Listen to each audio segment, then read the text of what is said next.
Hoje é quinta-feira, sejam todos bem-vindos ao canal Futebol com Bob. E antes da gente pegar e falar um pouco mais sobre seleção brasileira, sobre a estreia do México contra a África do Sul no primeiro jogo da Copa do Mundo, já deixa seu like, compartilha com os amigos, se inscreva no canal, ativa o sininho para que vocês possam acompanhar todos os vídeos novos que eu vou estar lançando por aqui sobre a Copa do Mundo de 2026. Então, sem mais delongas, bora pro conteúdo! Bom, galera, primeiramente eu já quero começar a falar que é inadmissível torcedores brasileiros dizendo que o Brasil vai passar em segundo na fase de grupo. Galera, não tem como o Brasil passar na fase de grupos em segundo pelo peso que o time tem hoje em dia. Se a gente pegar e comparar o time que jogou contra Marrocos em 2023 e a seleção atual, os jogadores que temos, tanto como titular e jogadores que temos como reserva, pessoal, essa conta não bate, velho. O Brasil tá muito superior. Marrocos tem um time bom, Marrocos tem um time forte, ótimo. Só que a gente tem jogadores com níveis técnicos, criatividades muito maiores que a deles, tá bom? E muito maiores que Escócia e Haiti. Cara, tô vendo muita gente falando que o Brasil possa perder novamente para Marrocos, ou empatar, ou se bobear, empatar até com a Escócia, mano. Olha que brisa louca a galera tá tendo, sabe? Ou também dizer que possivelmente lá na frente, se a gente pegar no mata-mata Marrocos, novamente a gente possa cair para eles. Mano, não tem como, galera. Vamos colocar isso em comparação? Vamos colocar o time do Brasil de 2023 e o time do Brasil com o elenco atual, só falando dos titulares, sem a gente pegar e falar dos reservas, beleza? Coloca na tela pra gente poder ver em relação a essa diferença de elencos. Isso. Então vamos lá. Começando com o goleiro. Tínhamos o Everton, que jogava pelo Palmeiras naquela época. E na zaga, a gente tinha Éder Militão e também a gente tinha o Ibañez. Naquela época, em 2023, eu não conhecia os jogos do Ibañez, não sabia nem qual era o time que ele estava naquela época. Já o Éder Militão, ele já estava em ótima fase pelo Real Madrid. Ele era um zagueiro, ele era um ótimo zagueiro, teve algumas lesões, mas sim, ele tinha sido convocado e até fez uma partida boa. E nas laterais, na lateral direita a gente tinha o Emerson Royal, que atuava na época pelo Flamengo, era um jogador ótimo ali do rubro-negro. E na lateral esquerda a gente tinha o Alex Telles, um jogador também, para mim, foi um jogador comum naquela época em si. E aí a gente tinha 3 jogadores desse meio, que atualmente 2 estão na seleção, que era Casemiro, Lucas Paquetá, atuais na seleção, e a gente tinha o Andrei, que jogava pelo Chelsea, que joga ainda pelo Chelsea. Então a gente tinha uma diferença. O Paquetá não era tão avançado quanto ele joga hoje, mas você via uma linha aonde o Casemiro ele ficava mais recuado e o Andrei e o Paquetá eles ficavam mais próximos ao lado um do outro. E lá na frente, ali o negócio era doido, né? Ali na frente, que se você pega e repara, a gente tinha de atacantes, né? A gente tinha ali de pontas. No lado direito, a gente tinha o Rony. Olha só, o Rony Rústico naquela época também jogava bem. O bichão estava até em ótima fase, que o técnico na época, que era o Ramon Menezes, convocou o bichão para poder jogar titular. Olha só. E eu vou te falar um negócio, tá? Ele teve ótimas oportunidades nesse jogo. Esses dias eu tava revendo essa partida e teve um lance que ele tava ali próximo de fazer um gol, só que ele errou e eu falei, cara, se esse mano me mete um gol nessa partida, aí te juro que ele cravava ali uma vaguinha e mudava totalmente o rumo da carreira dele, de verdade.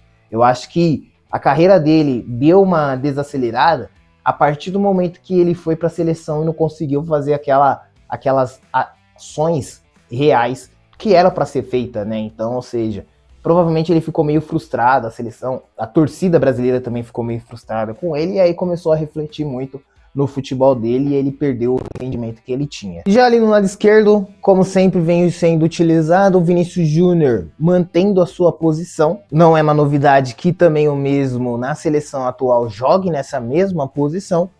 E Ali mais avançado ao gol, a gente tinha na época o Rodrigo, o Raio.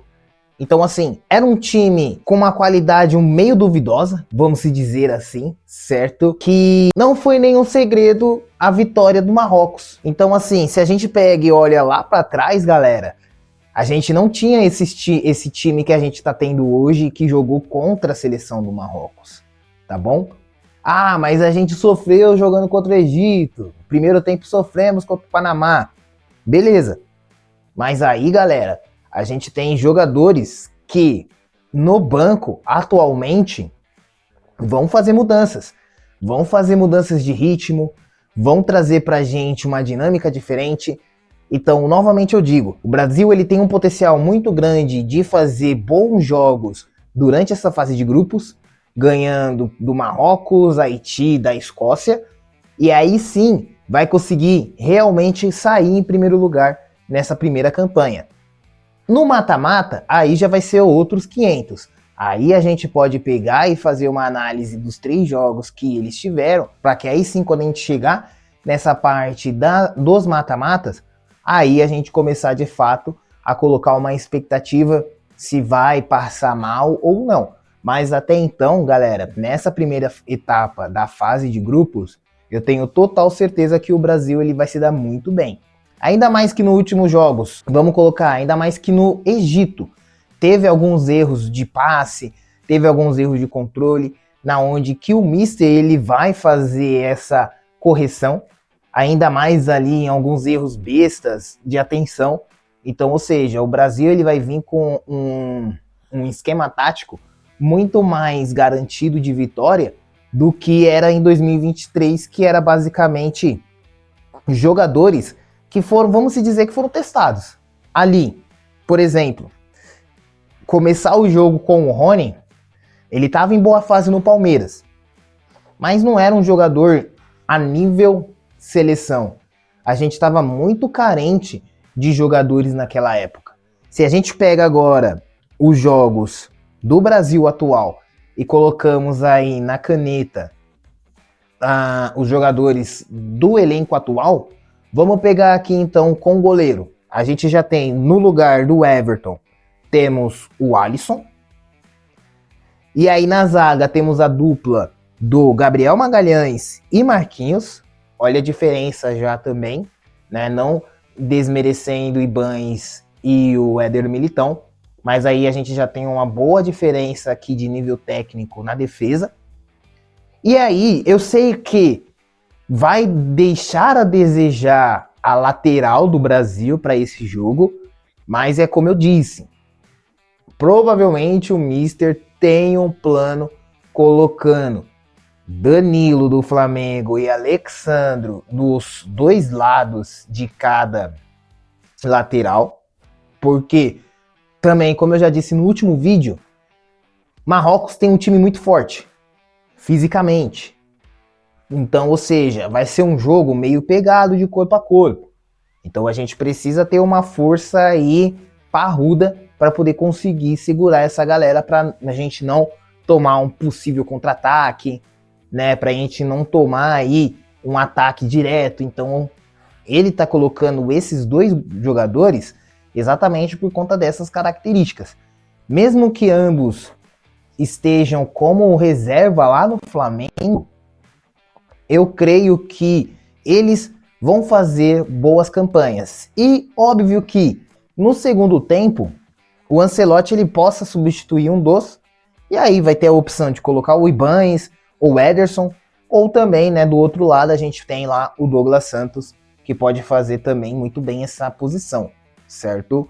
E aí você tem no meio aqui um meio totalmente diferente, né? Enquanto contra Marrocos em 2023 o meio ele ficou um pouco recuado, a gente já tem aqui no lugar do Andrei o Bruno Guimarães, que jogou muito bem contra o Egito, e nessa característica que o Ancelotti quer fazer de marcação alta para evitar essa criatividade e perder a bola para um possível contra-ataque, então, ou seja, esses 3 jogadores eles fazem muito bem isso, enquanto o Casemiro ele vai ficar ali, né, como sempre, um pouco mais recuado, e aí você vai ter meio que uma escadinha onde vai ter Guimarães e Paquetá um pouco mais avançado, porque o Paquetá ele faz essas ligações, certo? Você vê isso contra o Panamá, aonde o mesmo ele conseguiu fazer diversos passes para a galera poder fazer a enfiada e conseguir chegar até o gol.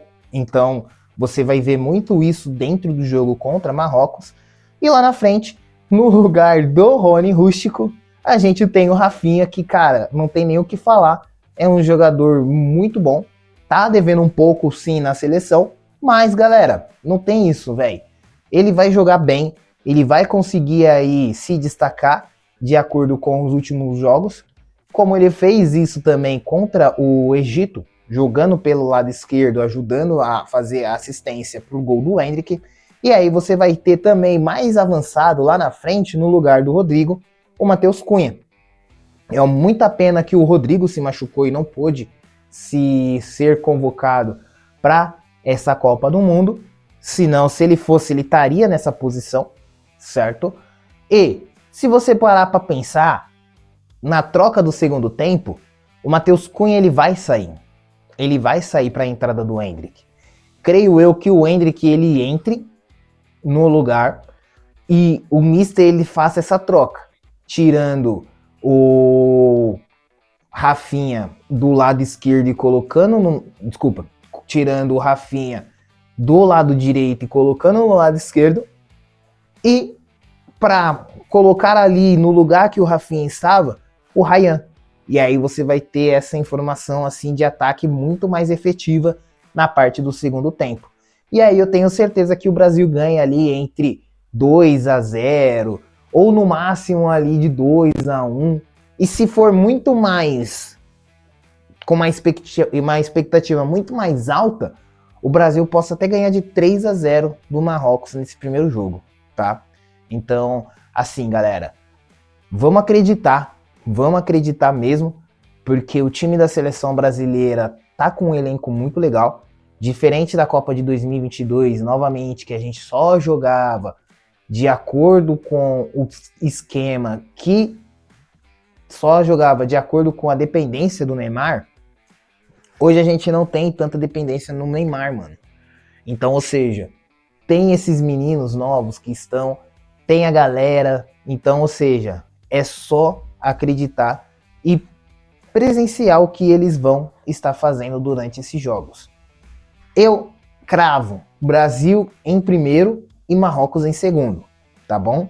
E se bobear aí, se a gente pegar e falar de zebra, o time de zebra que possa aí passar vai ter o terceiro, né? Eu tô esquecendo que vai ter terceiro. Então, eu acho que vai ser Brasil, Marrocos e Escócia. Mas nessa questão que o futebol é uma caixinha de surpresa, pode ser Brasil, Escócia e Marrocos por último, tá? Em terceiro, beleza? E o Haiti é eliminado nessa primeira fase de grupos. Então, eu tenho aí em mente que seria algo mais ou menos assim, tá bom? E o Brasil não passa em segundo nem ferrando mesmo, certo? É em primeiro e só, ponto.